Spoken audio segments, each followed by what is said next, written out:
All rise and say the national anthem. Pledge allegiance be even better. Pledge allegiance to the flag of the United States of America, to the republic for which it stands, one nation under God, indivisible, with liberty.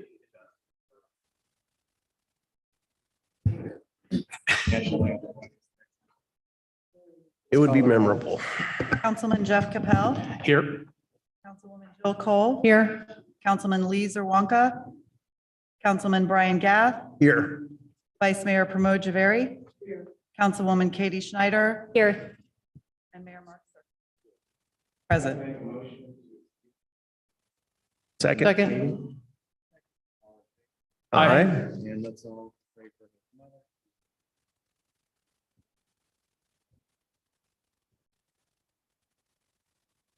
So move. Second. All in favor? Aye. Okay.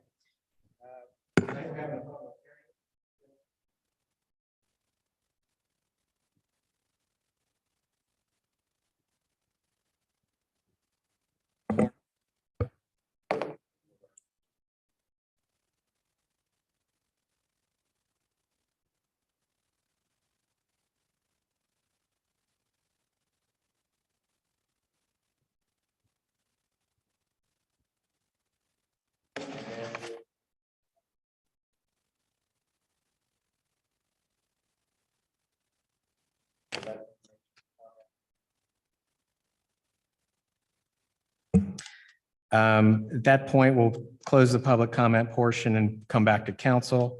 At that point, the council will have their turn and the developer will have a turn to answer questions and comments and observations that have been brought forth. So we are not voting on this project tonight on the blue.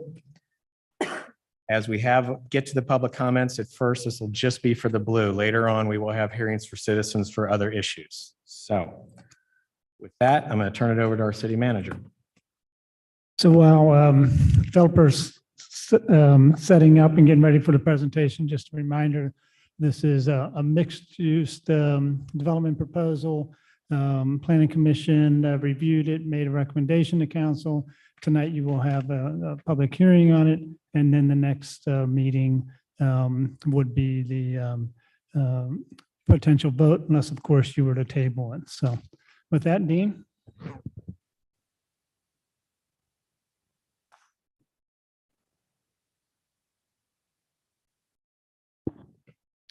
Thank you. My name is Dean Lutton with ResTark Design Studio. It's a pleasure to be in front of all you again today to show how the project's evolved and hopefully garner your support for the concept development plan approval.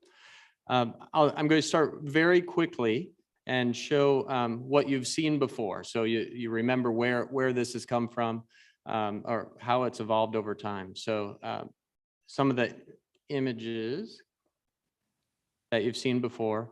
I'm going to go through these pretty quickly, but just wanted to refresh everybody's memory where it was and where the plan was. You'll see we had a service and access and emergency road around the perimeter of the site to gain access to the garages on the backside. We had a drop-off for the residential entry on Cooper along with service. We have service on the backside here. That's actually evolved since then. So the plan that you have in your packet or you were sent earlier today or earlier this week actually was a response to a lot of the traffic engineering, working with the city traffic engineers and a number of departments. And what our traffic study found, and rightfully so, is the alignment of this service road, which previously was all the way to the right, to the north of the project, should be aligned with Laurel Avenue across Kenwood Road. And our traffic study suggests a possibility of a traffic signal at that intersection. And as well, there's been discussion about the intersection at Blue Ash and Cooper. If a traffic signal could go there, we're in ongoing discussions with the city engineers and because of the complexity of the railroad track there as well. But we're working through all those items. So this is the plan that you saw in your packet. It's actually evolved even since then a little bit. It's an ongoing process. We're working through schematic design. And I will jump over here to actually the 3D model. And really, I want to spend my time today kind of going around the 3D model. This is the real time, where we're at this moment, and how the development has occurred. So you'll see the plan is the same from an overall massing standpoint. The density of the project's the same. I'm going to spin over to this corner. So previously that access road was all the way to the north. So to the far right, you see we've pulled it back to Laurel. We're actually bridging over it, and so that we hold this retail and the pedestrian streetscape. We think it's very important to keep this walkable streetscape along the length of the site, across that drive aisle, and to the edge of our property. As we move around,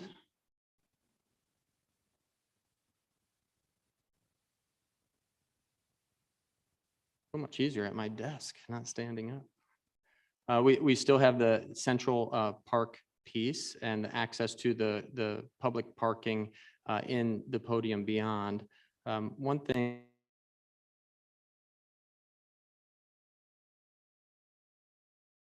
we have more opportunity to have mixed parking and shared parking. And in order to do that successfully, this garage, we actually have a public access corridor that comes out on the site in this area, so that someone doesn't have to walk all the way back around. It just isn't feasible to do that. So I can get to that spot here. Might not be completely, this is something that's newly evolved. It'd be coming out in about this area here on the site. So what it does is really provide these retailers with the convenient parking for their customers, so they don't have to walk all the way along Kenwood Road, and helps us with the mixed shared parking. As we move down, here you can see the corner building. Oh, well, I guess before I get too far, we have the residential stepped back. And what's important to know is this retail piece here, which is about 70 feet deep, which is a typical retail depth.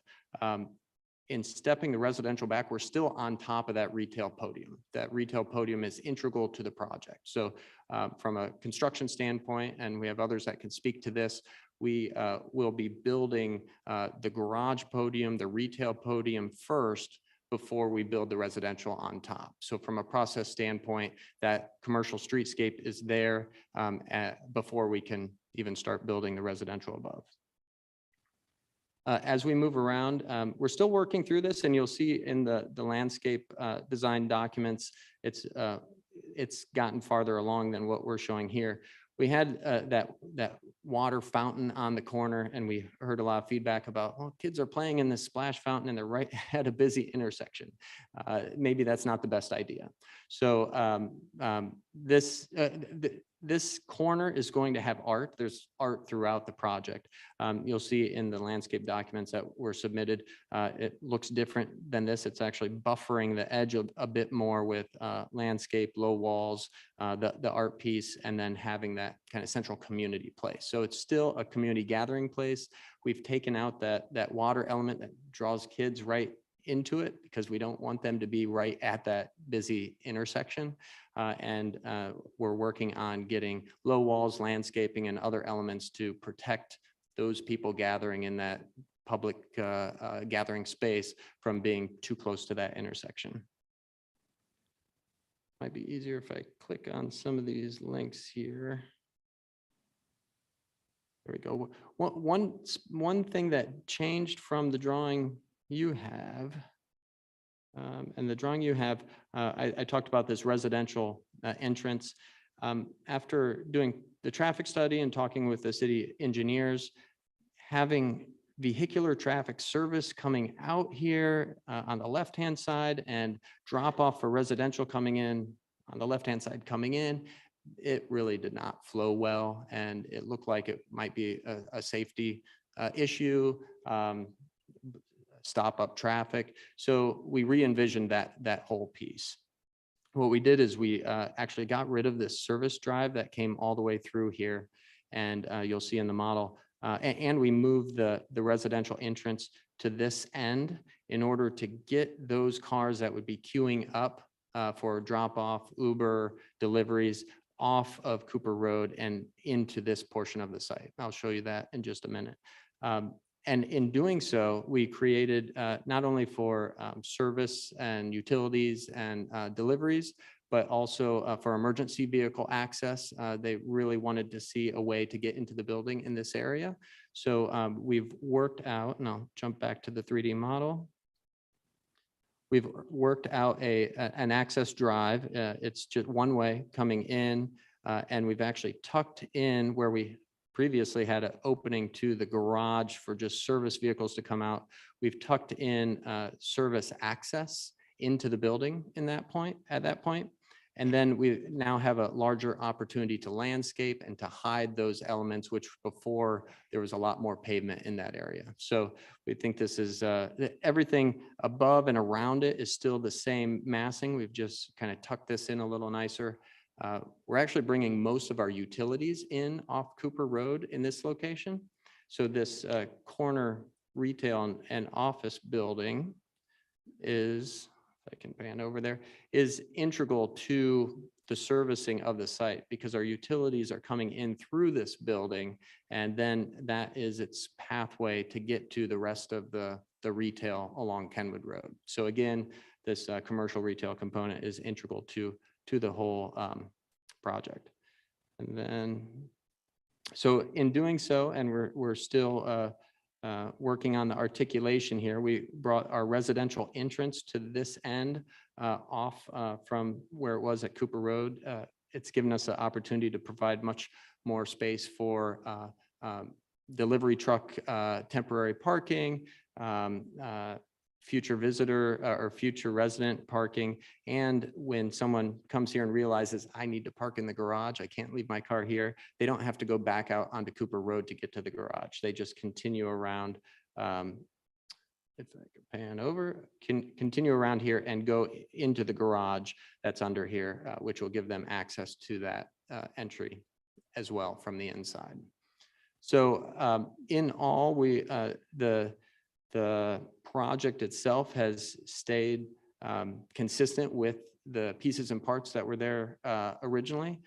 As we work through this schematic design, we're working with all the utilities, with the city, and other stakeholders, and working with code compliance from fire department, and evolving it to make it even better as it goes. So I hope you see we're pushing forward. We're really excited about the project.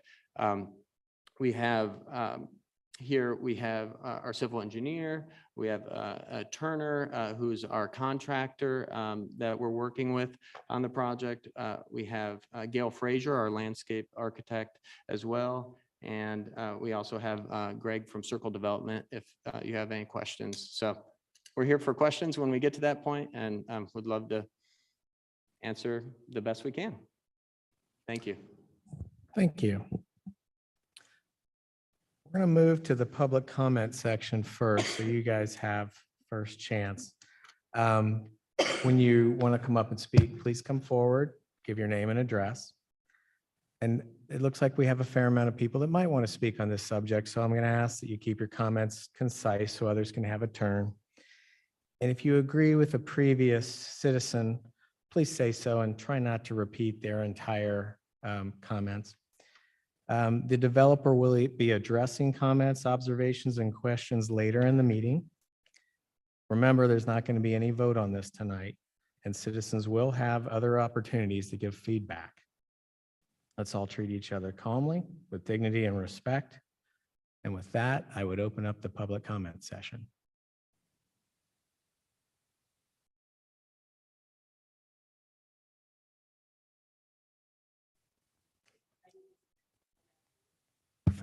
Antoinette Messman. I'm at 4927 Laurel Avenue, which is the subdivision that is going to be directly impacted when the blue goes in because we're right across from on Kenwood Road. So I am speaking on behalf of most of our neighborhood and our street about the impact that the new light is going to have that goes in at Laurel Avenue, because right now we already have Starbucks traffic coming down our street constantly all day long. When they put in that light, it's going to allow all 250 residents of the blue, any patrons of the blue, to cut down our street to avoid using, like turning right and having to sit at 2 more lights to go eastbound on Cooper.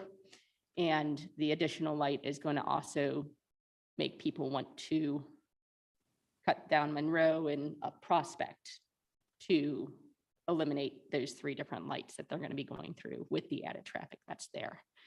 So we understand that the blue is going to be a wonderful thing in total for the community and for the tax base and everything. But we're asking for concession for our community when the blue goes in, that you block off our street right behind Starbucks so that the blue traffic that is going to have that light is not able to go through. That could be done with a full buffer. Or my husband has worked for the Westchester Fire Department. They actually have gates that if you bleep your sirens, it'll open a gate so that you wouldn't lose that 2-way access that I know Blue Ash is concerned about losing to and from residents. So it would still allow emergency vehicles to get through. Another request that we have is at all 4 intersections on Monroe that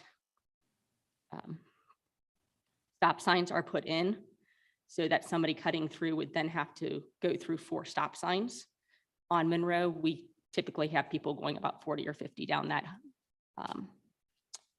hill, and also looking at the option of speed bumps on that road to assist with the added traffic. We just don't want our home values to go down, and we're concerned about the safety of our kids. Our neighborhood does not have sidewalks. So to ask that people are able to have through traffic on our street, we think is really unfair.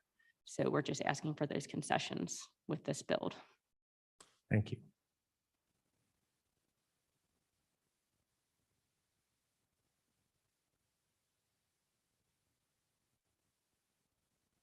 I'm Bryn Nealis of 4916 Prospect Avenue. And I'm here more or less for the same reason. Quite concerned, didn't see, I did a quick search, Brian, on the traffic study. I don't see Prospect mentioned at all. Concerned about the same issue we have today at 5 p.m. Regular flow of cars. I have 3 little children that play out in the streets and have friends across the road that come up Monroe and cut across Prospect. I've not measured them myself, but I would estimate it sometimes as high as 50 miles an hour, which is currently an issue. Adding on top of this makes me quite concerned. A gate is an interesting solution. Speed bumps, potentially a solution. The other solution that I've considered, which from our own perspective is not ideal, but maybe the best, is to close off Monroe near the end such that the neighborhood is only accessible from Kenwood Road. So yeah, most of the same commentary, but appreciate your consideration for that. Thank you.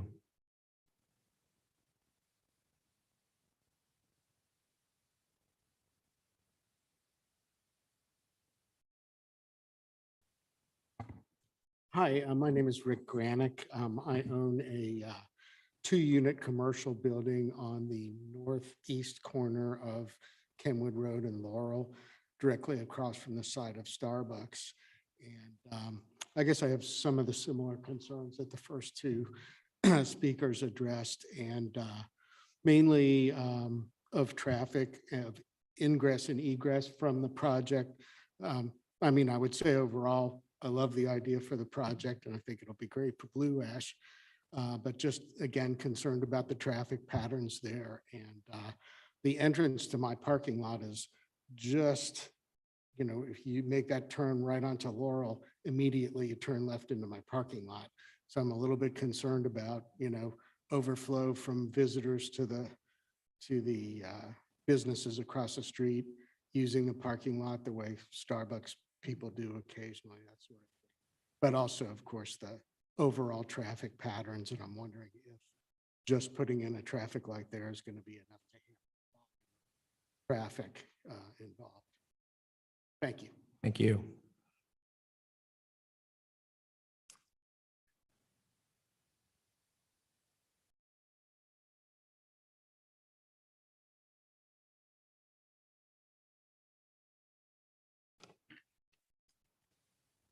I am Jacob Bergman. I live on 9595 Monroe Avenue. I'll keep it short because, a lot of people have reiterated, or I guess I'll be reiterating a lot of what people have expressed, but I've lived on Monroe in some form or fashion the past 20 years. And over the course of time, that's gone from having cars parking on both sides to now only being a single lane parking spot. And I've seen over those years just an increased amount of speed, increased amount of traffic. We all know Summit's developed and there's more people going down Kenwood now. And like everyone said, there's just a lot more traffic down there. We've had a dog hit and killed down there, and it's actually just gone bad. We've talked to police and everything, and just nothing's been done. And I think this development's a great idea, but I think there's things that can be done in response to it on our neighboring street just to offset some of the new traffic flow that's going to be, a result of this development. That's it. Thanks. Thank you.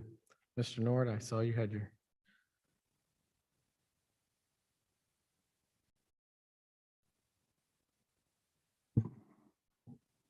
My name is Peter Nord. I live on Kenridge Lake. And I've been watching this corner now for a long time. I'm 83 years old. I first got involved in Blue Ash before Blue Ash existed, when we built a factory down on Alpine Avenue back in the early 50s. And so while I've only been a resident here since 2000, I've been employed in Blue Ash before, like I say, before Blue Ash existed. And I have gone through economic times of inflation, I think back to the 70s, when our short-term interest rates popped up to 24%. And I wonder about the financing of this project, which has been thought about now for quite a long time. And in that time period, we've had some changes in our economic structure of the country.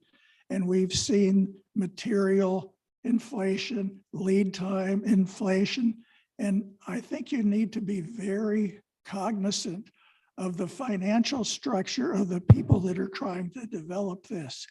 And as their material and labor costs go up to a third or maybe 50% more than what they estimated when they first came here, will they be able to build through this project and not 70% and you discover that they've all gone bankrupt? Maybe there should be a bond requirement in the event that the developers can't continue, that there's money for the city to finish off the project. You need to be cognizant of the cost changes that have occurred during the time these drawings were put up. Okay, so things are changing and it's dynamic and it's beyond the control of the developers. And I think it's beyond the developers' ability to guess how things are changing. So it's a whole dynamic that you're going to have to be cognizant of. I think you're going to need some professional help that you don't have in the community, maybe to guess on what's happening or what could happen to the finances of this project. And it's likely to not be completed in my lifetime. So I have no financial interest in this, but I'm just a citizen who wants to see it all be successful so Blue Ash can continue to be successful. Thank you.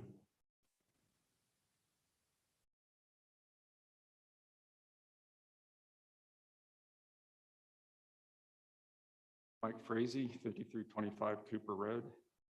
First of all, regarding the water area that you're removing in the front, I think that was kind of a unique aspect of it. Could you just put like a fence around the outer area to keep the children from wandering out in the road? Instead of putting that one artwork doesn't look good. Paul, no disrespect on the design, but it seems like developments have the same elements popping up everywhere. The Montgomery quarter is pretty much the same.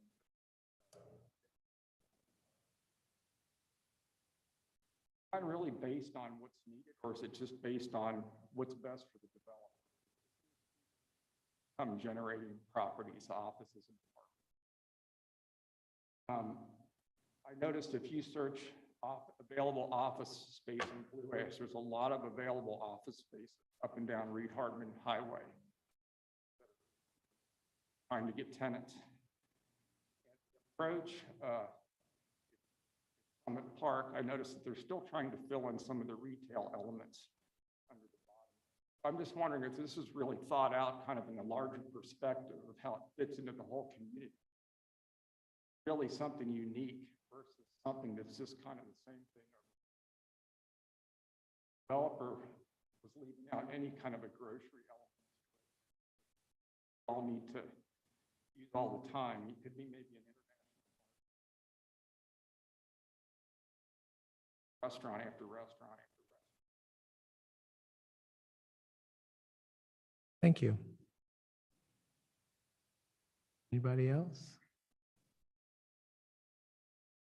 Oh, we got a repeat offender. That's I okay. just forgot to mention that I do have signed approval from all the neighbors on my street that do agree with the options that I mentioned. Thank you.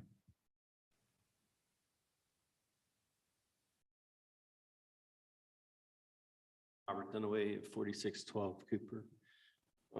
I can't speak to some of the financial issues you guys talked about, but living in Blue Ash from a day-to-day basis, we walk up and down the streets with our dog. We enjoy the restaurants. We go to Park Four, right? Not called Parkour sometimes. But anyway, we're looking forward to having some new restaurants, some new places to walk. When my parents come out, I don't want to just stay in the living room. I don't want to just walk them down the street. I like to take them to a nice restaurant, but we don't even have to drive to. I live 2 blocks away from it. I think traffic, I don't know if that's an issue or not. I'm willing to wait and see and then sort it out once we know more. Some of the issues I hear, I don't even consider because I don't have those problems, but yeah, the streets where you have kids who are in the street because there's no sidewalks, we have to take those issues seriously. So I didn't have those concerns when I walked in, but now that I hear some of these things, I hope we'll address those things and move forward the project. I'm looking forward to it. Let's break ground and build this thing. So thanks, guys. Thank you. Anybody else? Seeing no one, I'm going to close the public comment portion of the meeting. We're going to move to council to get clarifications, ask any questions, respond to any comments. The developer will have a chance to come up and respond to comments, questions, and observations that have been brought up. And again, we're not voting on this tonight. We don't need to deliberate each little issue. We just need to fact find. So that's my personal opinion. Going to do what you guys want to do. So probably be a good time for one of the developer representatives to come up, and if council has any questions, comments, and then if you want to respond first to the questions that came up from the audience, that would be awesome. We certainly want our streets to be safe. This is a neighborhood, a community, and we want to respect all the existing residents. Obviously, they've been here longer than the residents in this development have been because they're not here yet. I do want to say with the surrounding streets, with blocking them off, if that's the right thing to do, I mean, we support safe streets. I know the fire department has a pretty strong opinion of how to move through that. I thought the gate idea was pretty interesting, and would like to see, if that is something that the city wants to do, it'd be very interesting to see how that could work for safety as well. we're happy to answer any of the questions. One that really was that I just heard two speakers ago was grocery. We do have in our, when we did the market study about what types of restaurants, retailers and other parts, we have 8,000 square feet allocated for grocery type tenants in it. So that is part of the pro forma. We're looking for a broad spectrum of different types of tenants and kind of very, they got very granular with that market research, how to create a nice balanced tenant mix in there. So that was the only thing initially that really popped out, but happy to answer if any other questions were spurred. We'll start. Everyone brought up, I knew traffic was going to be a big concern. I also have a lot of those same concerns, and I know there'll be a lot of work on that in the coming months and year to figure that out. And I think that's at the front center. I know there's some unknowns as well. I think Blue Ash Road, that area sounds like it might be a little tricky, but yeah, I mean, those are my main questions, and I think everyone asked them. And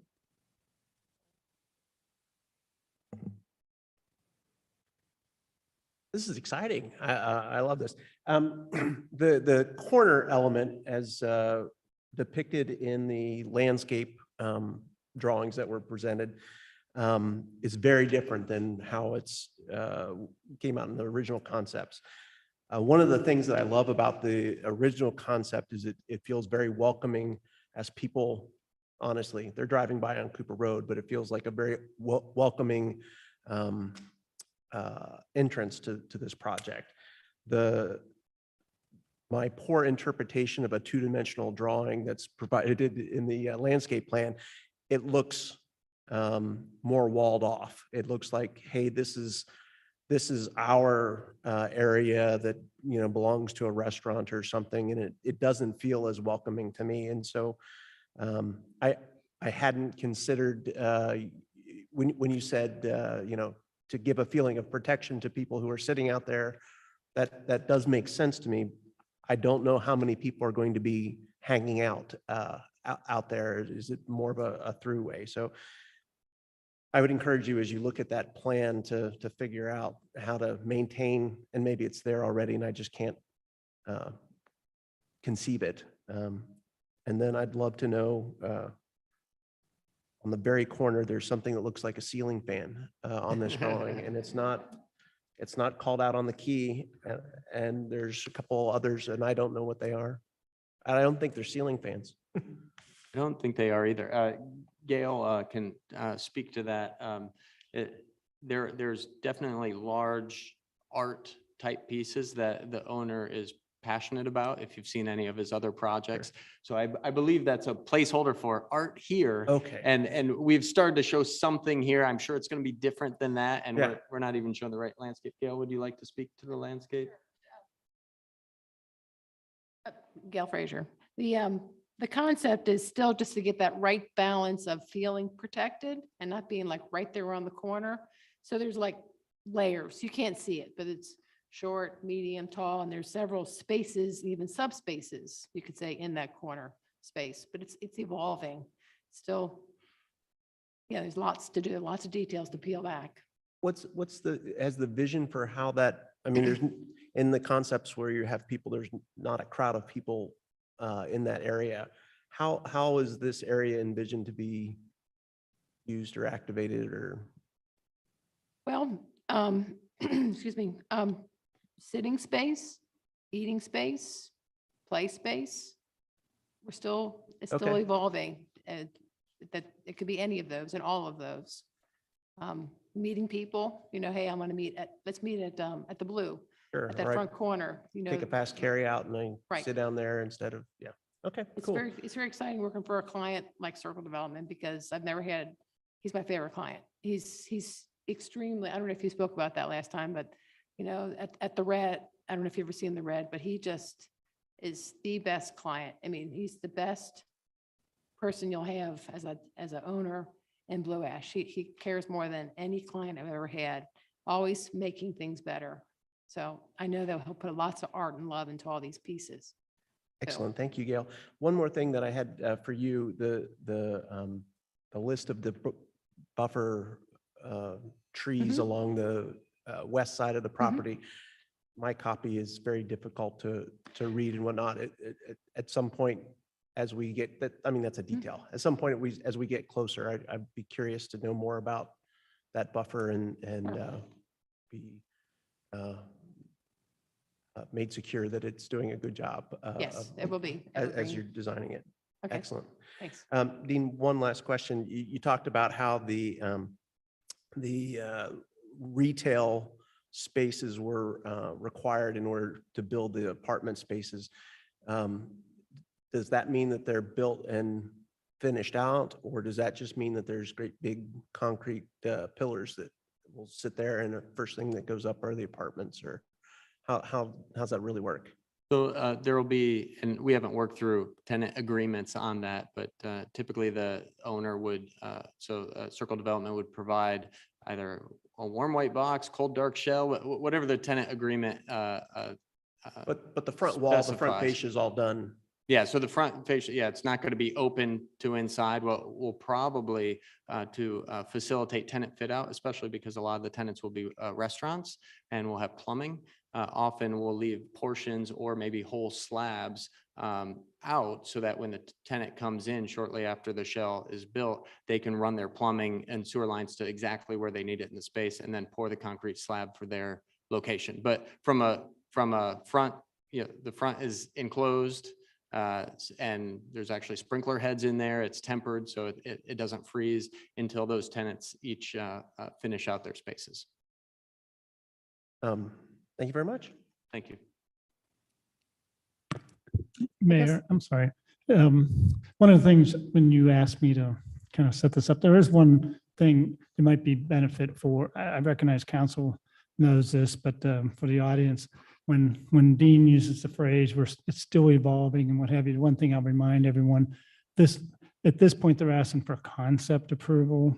And so these questions are all great questions that they'll eventually have to answer even now as well as in the future. But so that everyone in the community understands that when you grant this, you're saying, yeah, we agree with the concept, things like great questions, what exactly is the art going to look like? Those will appear.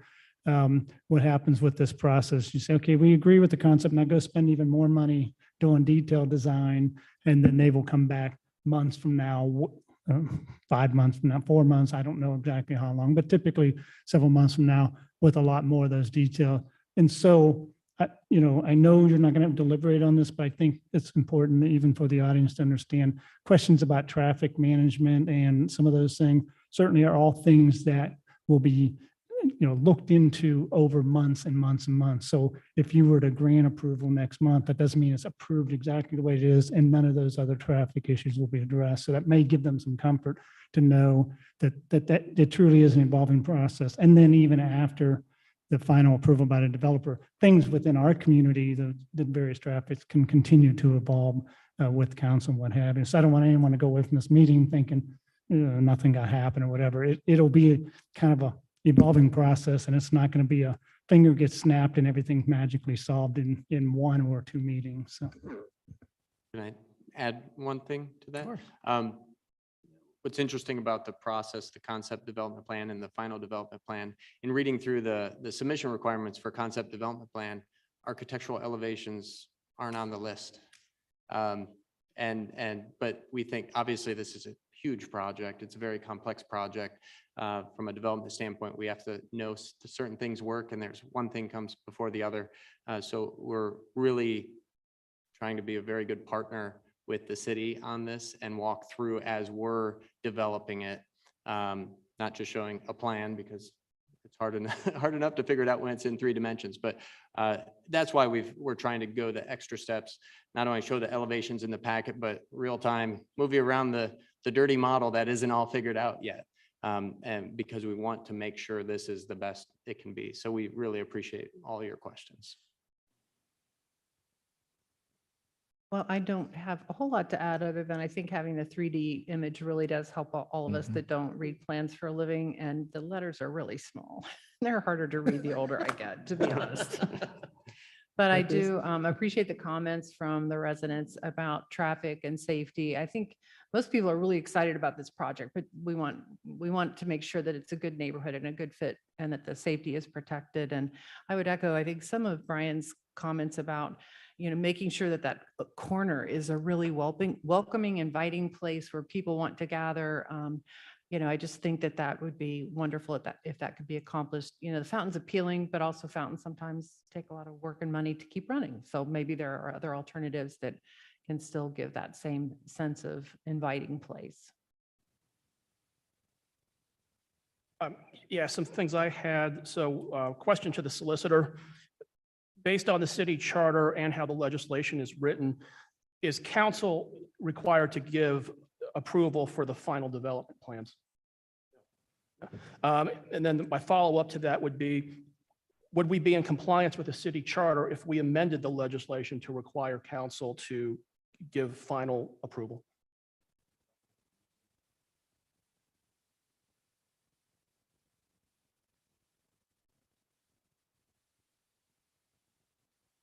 Well, I mean, my first question was, would council require the final approval? You said we wouldn't. And then when I followed up with, could we amend it to require council to give the final approval?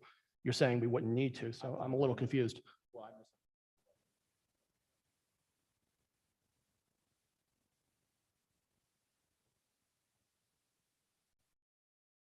I was saying, does the legislation as written, would it require, would council have final development approval? Yes. Okay. So then it's not just the planning commission then that would grant final approval. It would come to council as well? Correct. Okay.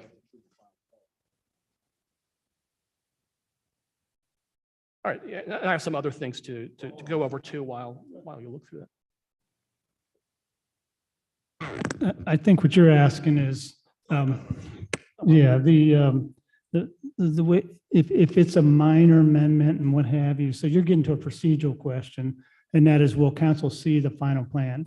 And what I would say is, planning commission can approve the final plan, but from experience and the way it's worked in the past, it's likely planning commission will still forward it to council because they'll want your final approval on that.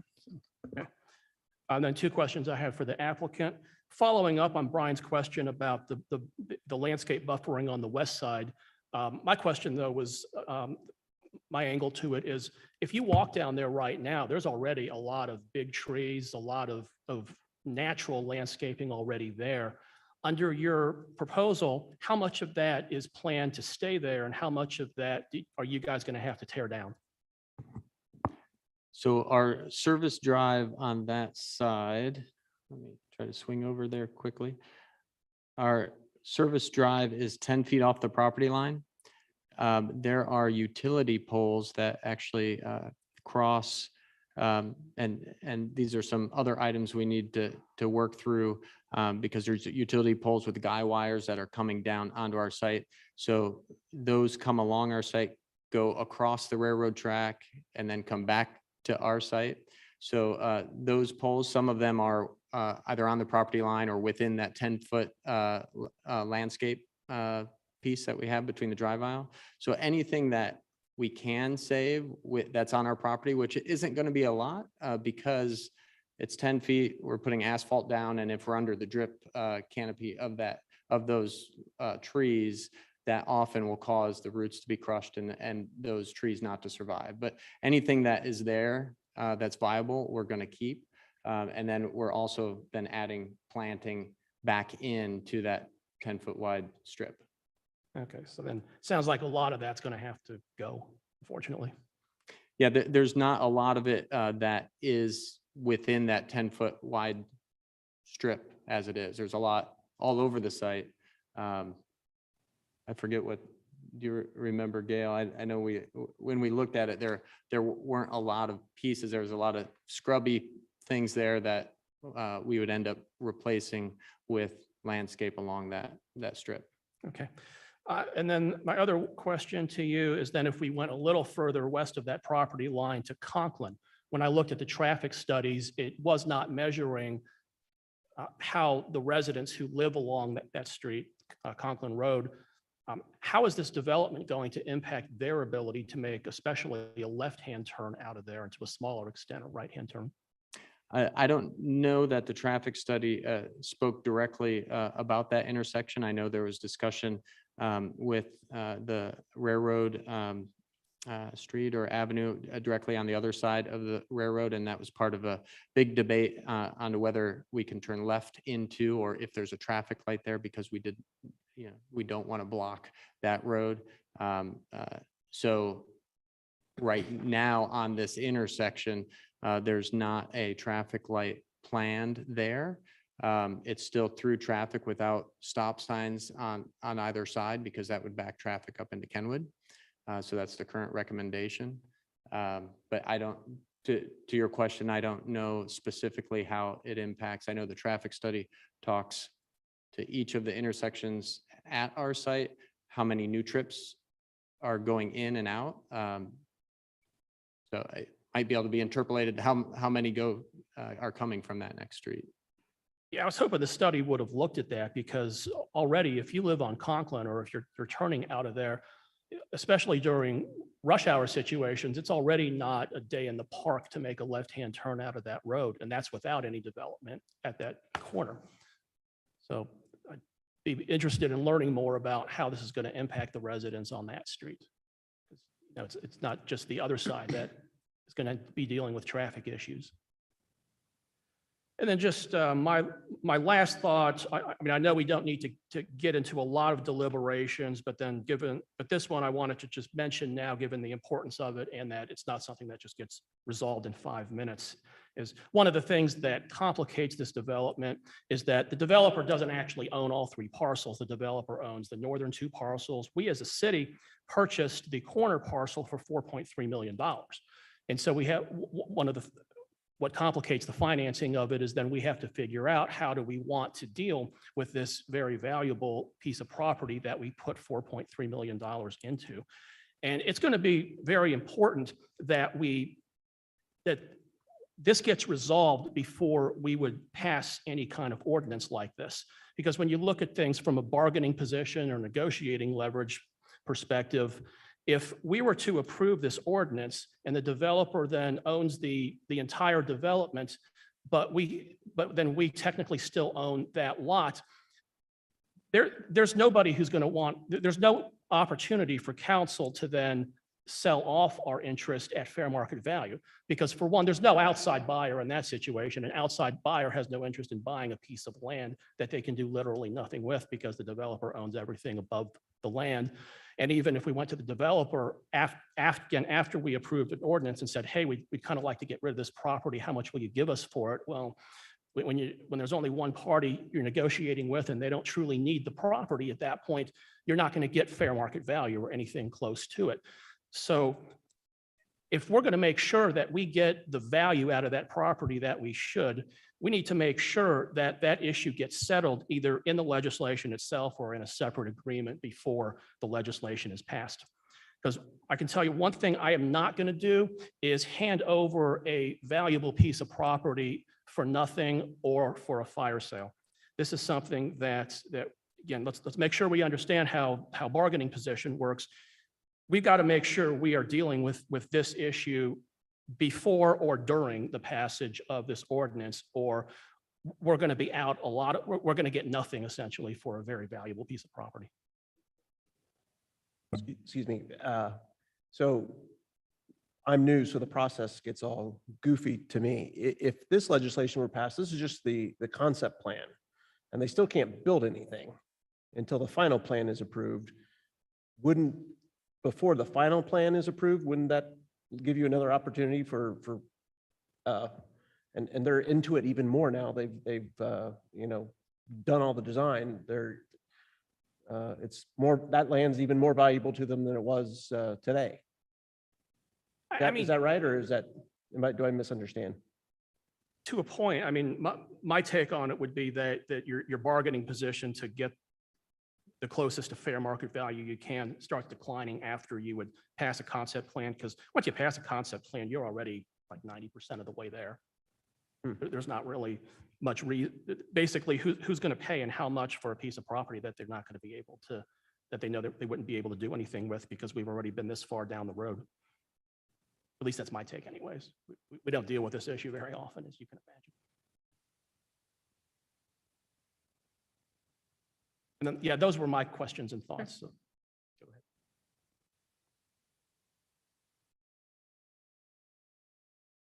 To project Is your light on? Now it's on. There you go. Now it's on, sorry. Yeah, 2 thumbs up for the whole project. I like it, everything. But 2 things that I would like to see is that we like to see this, we talking about apartments and everything. So that's what I'm still interesting on those apartment buildings that we were talking about. The second thing we were talking about, that the whole complex, it's looked like just a blocks all here, there and everything. I wish there was some nicely architecturally, some buildings you could have put down would have been better. That's all.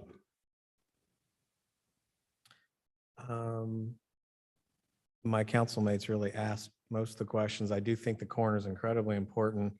I will say when we went down, many of us went down to see the red, which is the Circle D development on Madison, a Red Bank.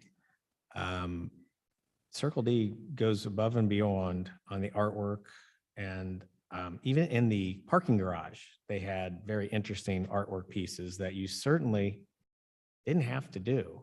In the hallways, stairwells, game room, it was pretty impressive.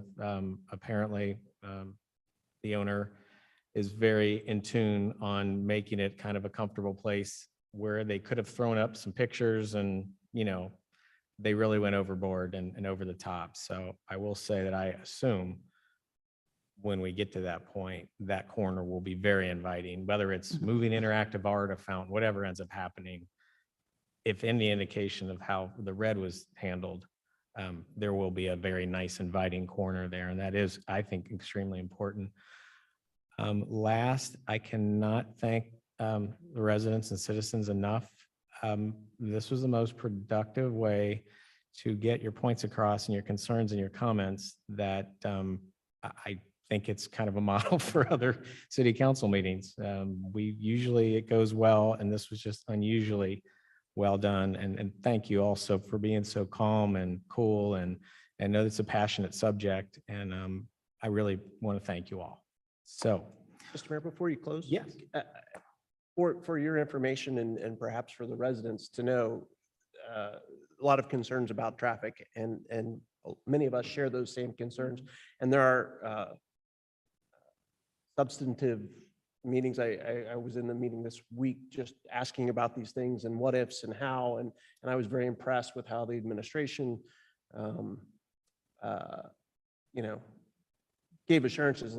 We have to figure this out, and it's not. They didn't promise me that we're going to block off all the streets before anything starts, or maybe even ever, but I feel confident that the administration and the council will put in due diligence and work to minimize problems from their new neighbor. Thank you for clearing that up. I did kind of leave that out a bit, but so we're going to close the public portion of this meeting, close the public meeting, and move on to the rest of our legislation. Do I have a motion to approve the regular meeting minutes of July 14th, 2022? So move. Second? All in favor? Aye. Julie, do we have any communications to council? None tonight, Your Honor. Any reports from outside agencies? I don't see any. The mayor's report for July of 2022 will be entered into the public record. Do I have a motion to accept the financial report for July of 2022? So moved. Second. All in favor? Aye. We're going to move to hearings from citizens. It can be on any subject. I think we covered the blue, but if you do have a comment that you couldn't get in, you're free to bring it on. If you wish to speak, please approach the microphone, state your name and address again. If you have any materials to pass out, please bring them up and give them to Julie. As always, please keep your comments brief as possible to allow others a chance. It's for us to listen to you and your neighbors. It's unlikely that we'll make remarks immediately after you speak or give you answers. We need a chance to reflect on your comments, research the subject, consider codes and legal issues. Sometimes we do bring up an issue in miscellaneous business. The clerk of council will notify you when 3 minutes have passed, and please wrap up your presentation at that point. With that, anybody want to speak? Cooper Road. I just wanted to add one more element. Is it working? Is it working? Yes, when you get close. I just wanted to add one more element about the blue is I feel like we're coming to the point where we need to, new developments have to incorporate a green aspect to it. We see all this going on with climate change, really severe weather and all that, because we're losing so much natural areas. It's not all carbon pollution. It would be nice to always see a development incorporate a green aspect to it. This one supposedly has a park, but it's not really a park. And if some of that green area in the back by the railroad tracks could be preserved, I think that would be nice. It's probably not going to be happen, but it just looks like that they're packing as many buildings as they can into that spot. And I understand the economics about that, but it would be kind of nice to show that for the developer to show that he understands the importance of the green aspect and trying to maintain some of that. So that was my only comment. Thank you.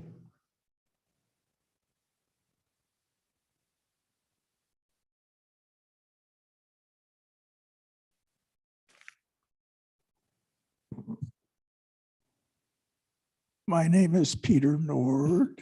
I live on Kenridge Lake. And I teach classes at UC for older adults. And I'm very conscious of the audio levels in the audience.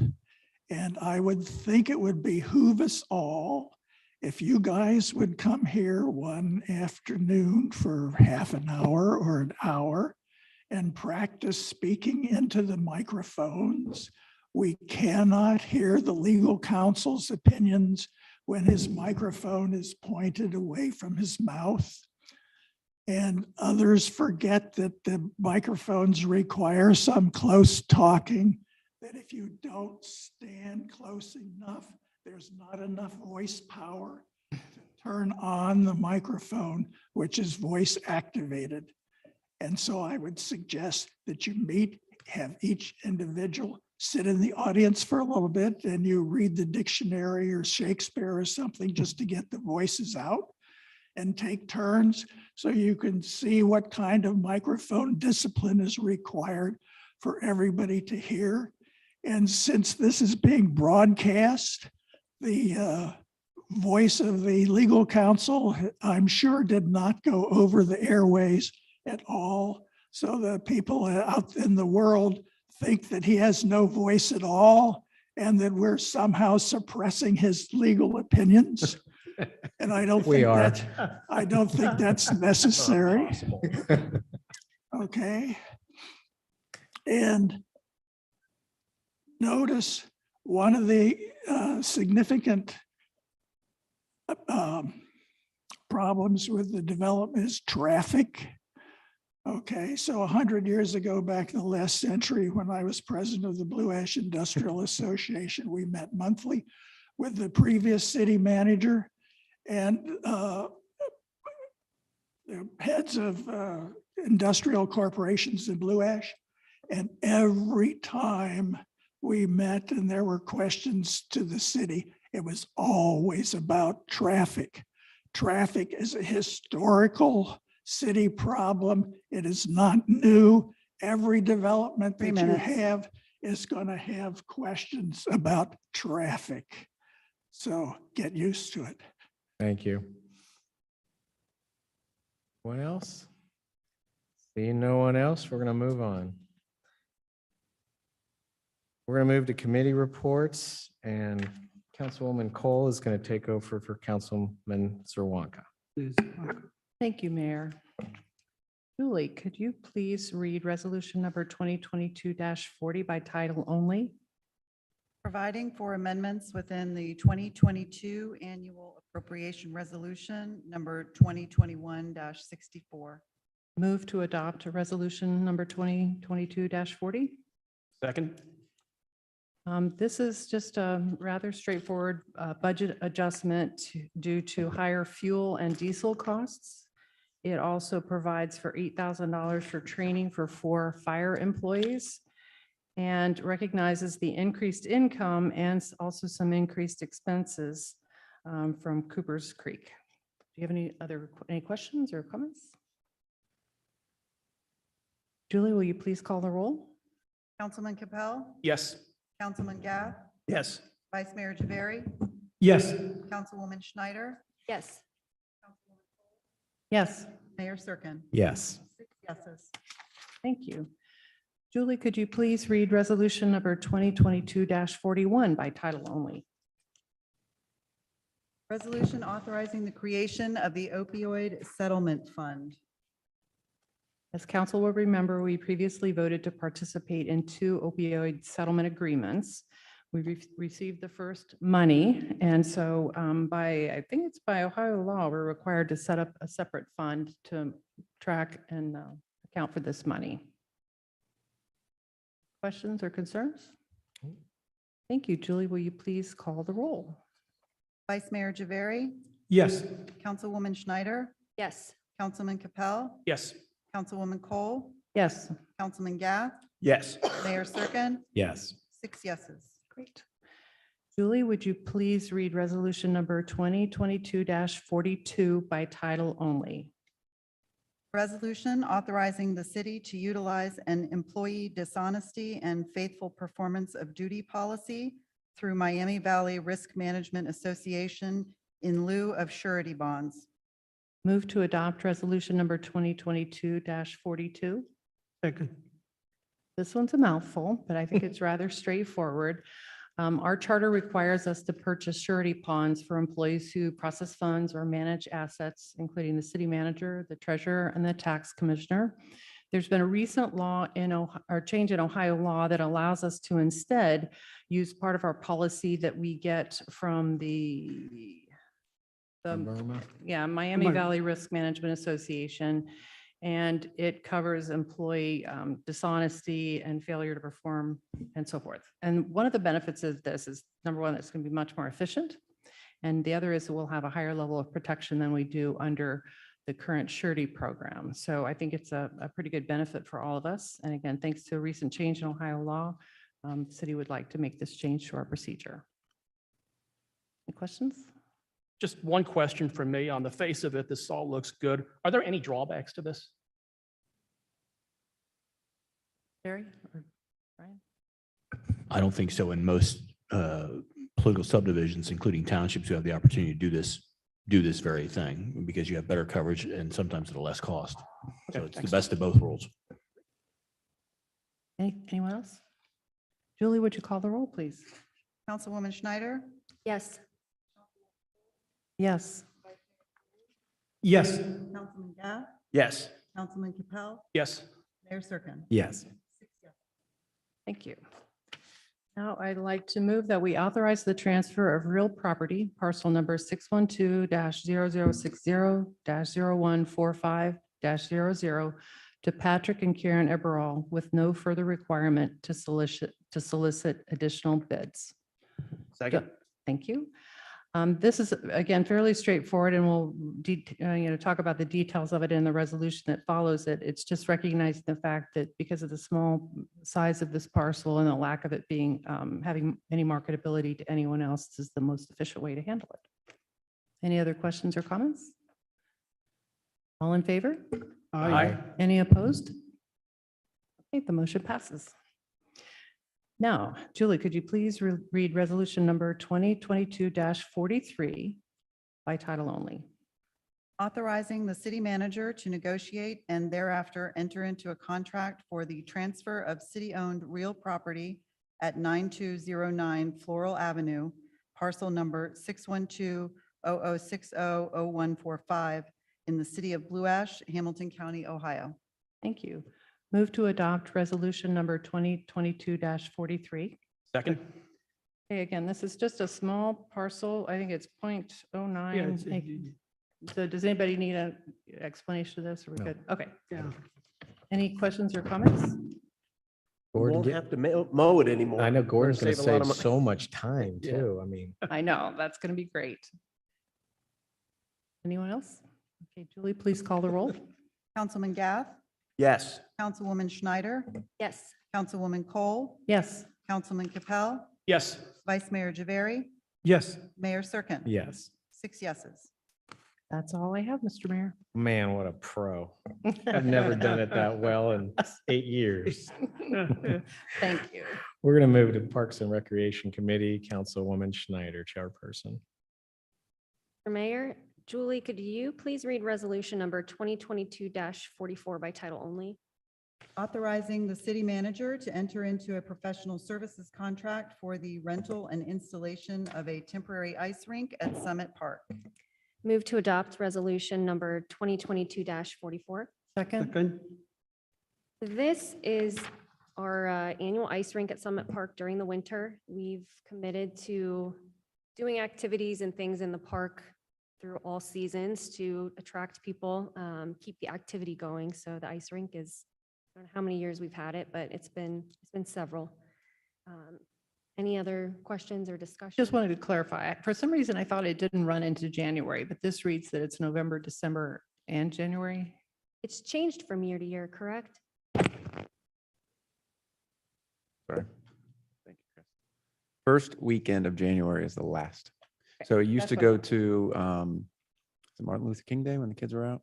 And we just realized that we plugged in some programming in January, just didn't do very well. So it was more efficient to shorten the season. It used to be like 63 or 64 days worth of ice time. Now it's like 41, 42. Okay, thanks. Just some comments.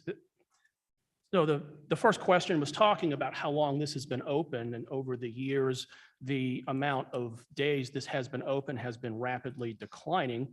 And then I also noticed last year that on the days it is open, it's not open for a whole lot of hours in the day. This has happened as the number of skaters has been rapidly declining as well.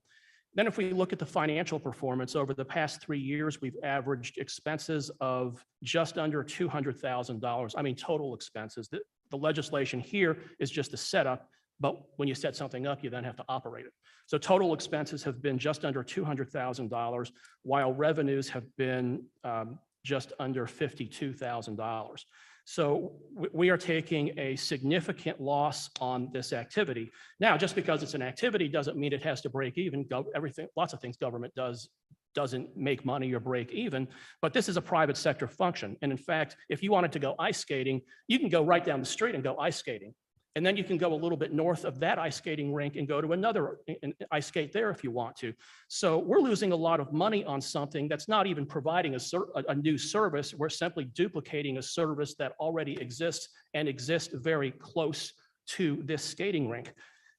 Sometimes we take a mentality in Blue Ash that if something isn't on Blue Ash Island, that it doesn't exist. Or even if something doesn't exist on Summit Park Island, that it doesn't exist. But in reality, if something is just off the park, it exists. And we don't have to be duplicating functions that the private sector is already doing quite well and to take quite a bath on this. So I will not be supporting this resolution. I do think, though, that it's important, everything that we can do to help draw traffic and make the park inviting and friendly and for things for people to do all around the year. I think it's important that we do what we can. I think this rink is significantly different than the arenas that you mentioned. I've taken my kids to those and they're huge. They're hockey rink sized, and people are going very fast. It's a whole different environment than what happens at Summit Park. And I think to Jill's point, I think it sets a tone of festive winter something at a time when it could be very bare. And I think that brings some energy back, and I think that makes it worth it. I would say, I mean, obviously municipal amenities don't tend to make a profit or usually get close to breaking even. Neither do our safety services, neither do our libraries, our schools. They're designed to foster the ability of people to exercise and learn and socialize, gather together and just enjoy life. And I think this is one of the things when I watch people there and the smiles on the faces, I think it's worth it. This is something we can afford. I'd say if we're going to pass it, Just then want can to- we actually get some people to this? I just want to concur with the mayor, what he just said. I just want to, don't want to repeat. But I think if I go backwards and the first time that we did this job or this activity, I think we were almost close to even. But as the year gone by, our weather in January, it's much, much better. And that's the reason I think we are losing something, some of the tenants or some of the people who are actively enjoying that. So maybe that's one of the reasons. But this activity is bringing the liveliness in our neighborhood, liveliness in the park. It helps all the restaurants. We don't have, that time we don't have much, but now we are more restaurants coming on the left side. I think they will be all profitable and they will enjoy the crowd over there. And since we have a Dora, that will help also. So that, I think it's just not, this project give us that money back, but other activities that going around, that gives us money back to the city of Cincinnati or city of Blue Ash. And also it's more facilities that people can enjoy. All of that, I think we can't forget as well, you know, we sell 8,000 tickets, but the parents and the other folks coming along and they're eating at the restaurants and you're bringing those people in for an activity that then they participate in others. So I think it's not black and white. You can't look at the revenues and the expenditures and call it even. It's all the other pieces it impacts. With that, Jamie, I just Julie? wanted one more comment Yeah. from me. Mhm. So, I mean, it's nice to sit here and theorize about how it's great to put a skating rink in the middle of Summit Park because of all the people who will enjoy it. But the fact is, people aren't coming to it. 2019, we had 14,000 paid skaters. That dropped in half in 2020. And in 2021, it was even lower than that. People are voting with their feet. There was a thing called COVID. Yeah, too. I just think comment may that the have affected pandemic it a came little through. bit. And that's an interesting point too, because I made this point each of the past 2 years that there could be issues because of COVID, but you guys passed it anyways on a 6-1 vote. You can't pass something one year and then come back the next year and say that you can't talk about the performance of something that you voted to fund the year before.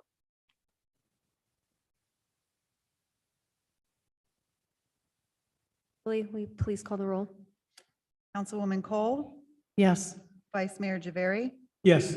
Councilman Gath, Councilman Capell, No, Councilwoman Schneider, Yes. Mayor Serkin. Yes. 5 yeses, 1 no. Great. Julie, will you please read resolution number 2022-45 by title only? Authorizing the purchase of replacement playground safety surface within the main playground at Summit Park, including installation from Forever Lawn of Ohio through HGAC Houston Galveston Area Council Cooperative Purchasing Program for a total amount not to exceed $95,000. Move to adopt resolution number 2022-45. Second. Right, so this is replacing playground safety surfaces on the 2 to 12 and the 5 to 12-year-old play areas. And they need replacement after 8 years of significant use. And I can attest to that significant use. They are always getting pounded. Oh, God. Lots of use. And they're being replaced, the Pebble Flex solid rubber surface that's there now is being replaced with a synthetic turf. Is correct? Any questions, comments on this?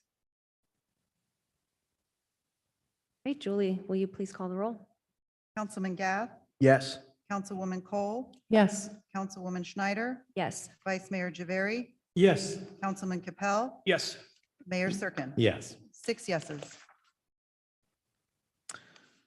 Okay, we're going to move on to miscellaneous business. David, do you want to start off?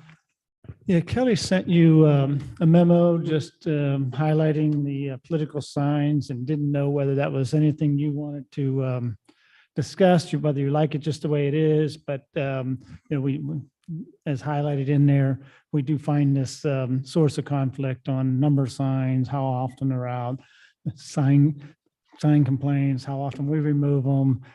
We get stuck in the middle of all that. So we just want to make sure you're okay with the way they are, or whether you want to contemplate visiting. And you certainly have two options. You can either start fast tracking in time for this November one, but more likely I would suggest you probably just be thinking about it over the next few months. And then if you're going to make the adjustment during in preparation for the spring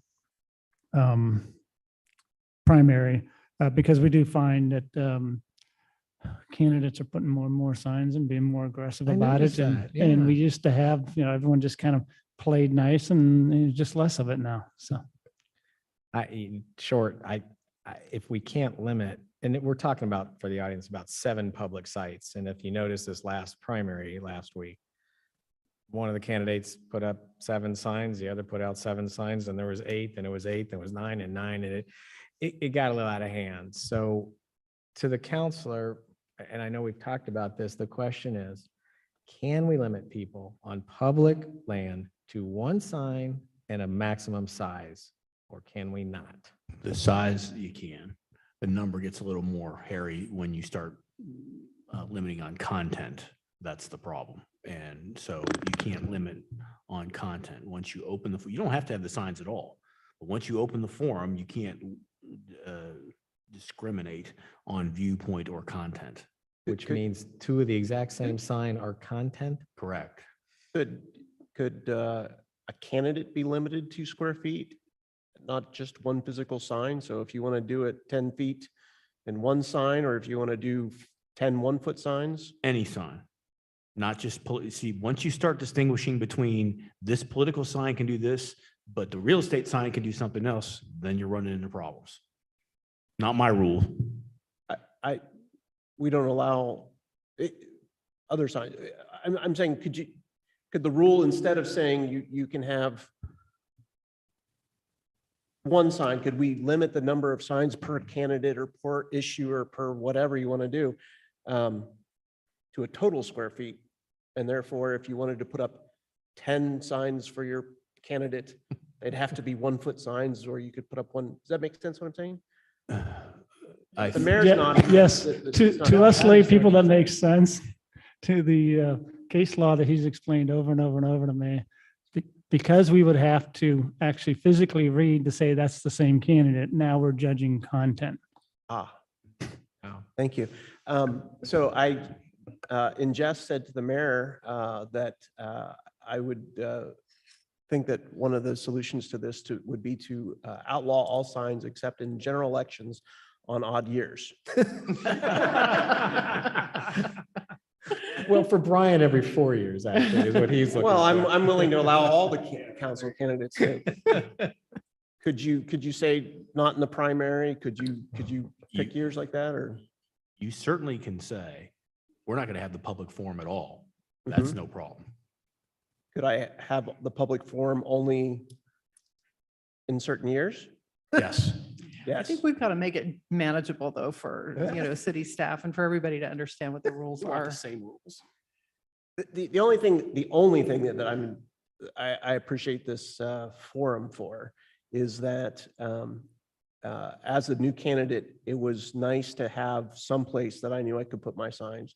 And I know that, some of our colleagues who have been around for 20 years know every business in town and have no problem finding places for their signs, but I wouldn't want somebody to think of this as an advantage to an incumbent. And I can see how somebody who was just running for the first time would find value in this. 15 signs for the same House state representative, I don't think changes anybody's mind, and Might be negative even. I think if anything, the amount of time that the signs stay up, I think, that, nobody really loves the signs except they seem to work. But I know, I think most of us, when we have had our campaigns, we try to get them cleaned up in a couple of days. And, I know our rule is 7 days and, everybody's just really ready for them to be gone. So the whole new crop of festival signs can be put out. I'll say, I'm very much with the city solicitor on this one, and I appreciate the caution he's shown in making sure that we do things that won't get us sued. Because I've certainly seen more than my share of suits that have been brought against governments that were completely avoidable.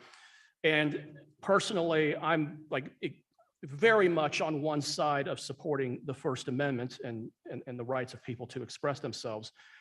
Even with those two statements out of the way, the one question I'd have is just about, could we not say a one sign limit? And the reason, my rationale on it is just if we're the property owner and we're allowed to say that every candidate can equally put out 0 signs, then can we as the property owner not say that every candidate can then put out one more than 0 signs equally? So Jeff, I don't disagree with your logic, and I appreciate the comment too earlier, I do.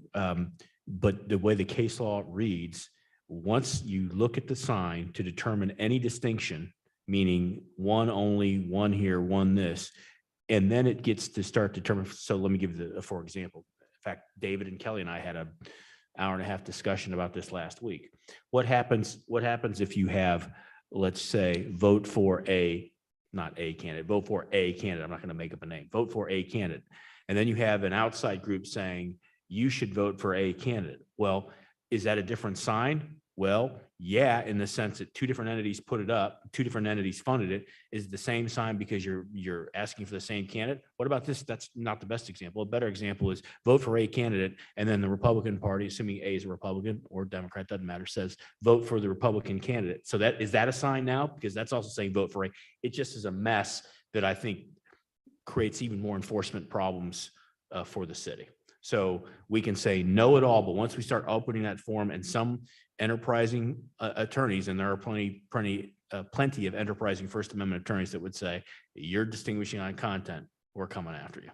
Yeah, and I'll vouch that as someone who's friends with the enterprising First Amendment attorneys who have filed most of these cases against governments, I agree with you, and I would defer to what our solicitor says. I do want to emphasize one thing you said, for the First Amendment. What we're talking about is not people signing their own yard, just for your sake. I know you understand, but in case anyone say, oh, they're trying to get rid of all signs, you can still put signs in your own yard. We're just saying on our 7, I think it is, defined intersections, we're providing a public forum, as Brian said. And so maybe the best analogy is this, when we post something on Twitter, we say, come to the skating rink, and someone wants to say, I love the skating rink, I love the skating rink, I love the skating rink. Well, you're only allowed to say that once, and that's kind of why we're stuck with where we're stuck. It's a weird set of rules that got us here, but I was viewing it as a property owner, not a First Amendment right within the community, but I guess we can't make that distinction. Yeah, I always think it's so much more effective to have a political sign in somebody's personal property, their front yard, than to have 40 on a corner. To me, does absolutely nothing. So I guess we just got to think about it a little bit and kind of come to, I agree with you. I mean, it does put maybe a little disadvantage on just name recognition on a new candidate, which is important. But by the same token, what's going on right now, the last couple rounds has been a little out of control. And if nothing else, maybe we could think about not having it, I hate seeing it around the park, to be honest with you.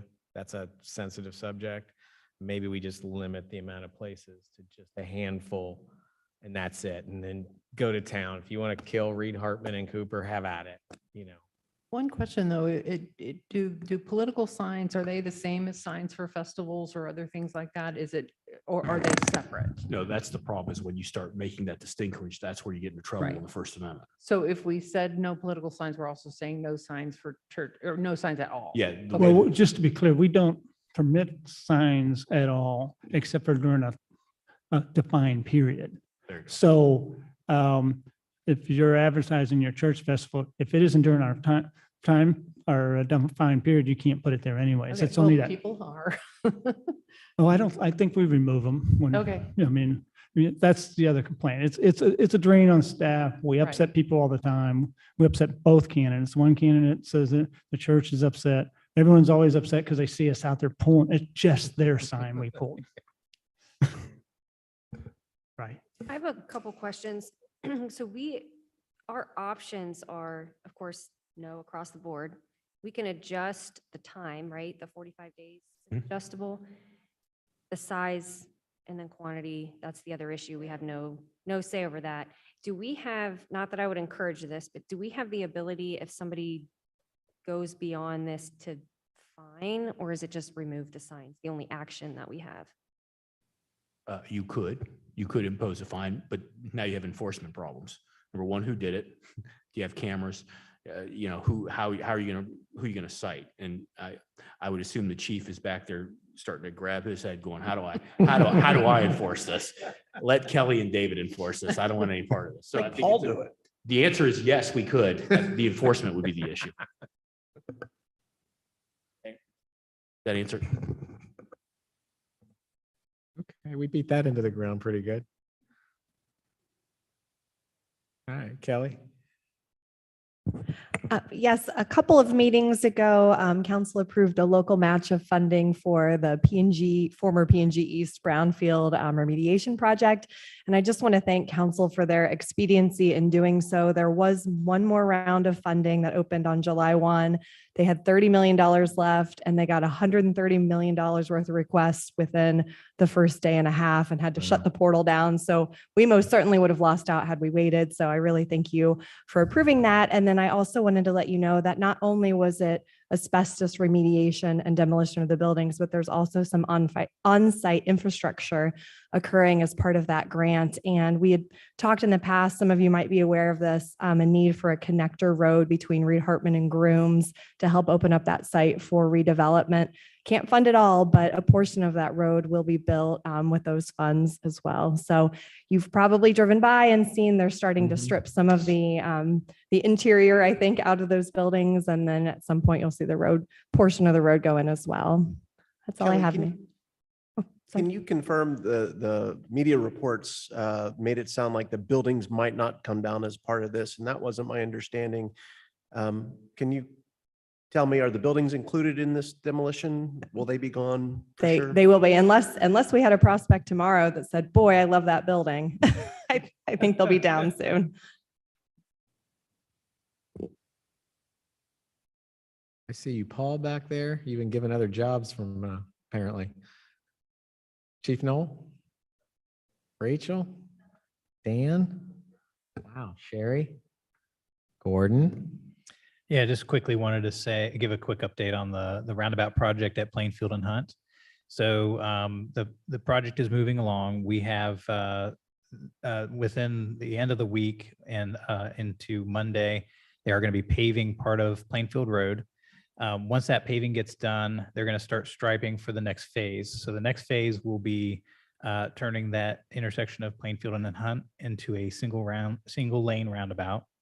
And that is while they build the center medians that'll allow them to have the space to construct those before it goes to its final form. And then once that project is done, they'll move up to the Plainfield and Peppermill intersection. So there's still quite a bit of time and work that needs to be done. So appreciate everybody's patience and driving safely through there as much as possible. Thank you. Brian? Nothing tonight, sir. Steve Feeders? Nothing tonight, Mayor. Julie? Nothing tonight, Mayor. Counselor? I just want to thank Mr. Nord for doing something that is unprecedented. Two things, actually. One is to actually hear what I have to say from anybody in the public. And two, that I actually turn the microphone on so that they can hear it even more. So thank you, Mr. Nord, for doing something unprecedented in the annals of the city of Blue Ash. Jill? Just a couple of quick things. I'm sure that we all are grateful, as Mr. Mayor said, for the residents that came and talked about this project. And, you know, it was a wonderful conversation and lots of good thoughts. And we all really appreciate when our community is involved in the work that we're doing. Secondly, I want to give a special thanks to Gordon. He took me on a wonderful tour of the Public Works Department, including the service departments, facility maintenance. We went around to some of the projects that are underway in the city, and you know, I'm on the chairman of the Public Works Committee now, and so it was really helpful for me to get a more hands-on view of what's going on and just some other understanding. And so I just really appreciate you taking the time to do that. It was really informative. So. Yeah, I'll just echo what Jill says and thanking all the residents who showed up to talk about the development. And then I'll also give 2 thumbs up to Dr. Nord's comment, reminding us to talk into the microphone so that we can be heard.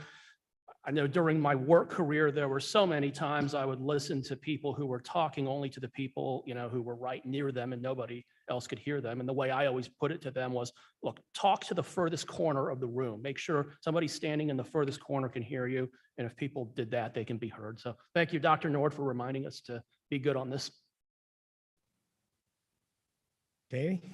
I know most folks have left that commented, but I'm thankful that they came, and it was so nice to hear positive comments and constructive feedback, as well as people coming with potential solutions, even if those solutions are not what we do, but people staying positive and trying to find, have a complaint or criticism, but also finding a positive. So just thanking everybody for that. Right. Mr. Mayor, you know that we live in a really cool community. Witnessed by the public hearing that we had tonight, where people can disagree or be concerned without being disagreeable. We have a wonderful staff that does horrible things, has horrible tasks. Boy, that sounded bad. It's a wonderful staff that sometimes has horrible tasks to do, whether it's pulling out signs and arguing with candidates or interfacing with members of the public who think they saw one thing, but when they are calmly explained what is actually going on and why it's going on, it makes so much more sense. Or when a councilman who's new and you have to explain to them one more time why speed bumps are really not a good idea or whatever it is. Been there, done that, but they're willing to talk about that. We had the opportunity, the swearing in ceremony for 3 of our new Blue Ash police officers. How cool is this? So the chief jokes that he's the manager of the Yankees of police departments. Of the 3, we have one guy that's got a master's degree. All these guys have experience. I mean, just wonderful, wonderful people that you wonder, how did we get the Yankees to come? So thank you for that. Brian, your ability to answer my questions about ADA accessibility and how that might be affected by the turf that we're putting down. These are important things, and it's so cool that 999 out of 1,000 of my questions, they've already thought of, considered, and acted well on. So we're just a reminder of how cool of a community we are and how lucky we are to be served by our public servants. Vice Mayor?